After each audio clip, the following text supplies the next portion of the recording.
This painting, by an eyewitness, Johann Moritz Rugenders, depicts a scene, below, the deck of a slave ship. 1,000 arrived every month, to the port of Cartagena, Colombia. Into the vortex of this undignified trade center, where the black slaves arrived famished, diseased, and hopeless, the young Jesuit, Peter Claver, ventured in, as the slave of the slaves, which subsequently made him the saint of the slaves. Welcome to the saint of the day. Today, the 9th September, the Church celebrates the feast of St. Peter Claver, the saint of the slaves. A native of Spain, the young Jesuit Peter Claver left his homeland Catalonia, forever in 1610, to be a missionary in the colonies of the New World. He sailed into Cartagena, a rich port city where he was ordained in 1615. Peter had joined the Jesuits at the age of 20. While doing his philosophy at Palma, Mallorca, he came to know the porter of the college, St. Alphonsus Rodriguez, a lay brother known for his holiness and gift of prophecy.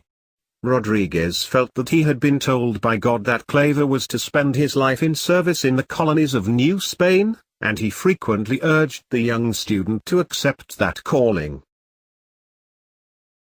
Peter Claver's predecessor, Jesuit Father Alfonso de Sandoval, had devoted himself to the service of the slaves for 40 years before Claver arrived to continue his work, declaring himself the slave of the Negroes forever. As soon as a slave ship came into the port, Peter Claver moved into its infested hold to minister to the ill-treated and worn-out passengers. After the slaves were herded out of the ship like chained animals and shut up in nearby yards to be gazed at by the crowds, Claver plunged in among them with medicines, food, bread, brandy, lemons and tobacco.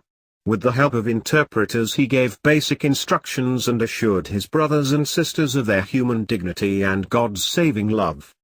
During the 40 years of his ministry, Claver instructed and baptized an estimated 300,000 slaves. After 4 years of sickness which forced the saint to remain inactive and largely neglected, he died on September 8, 1654.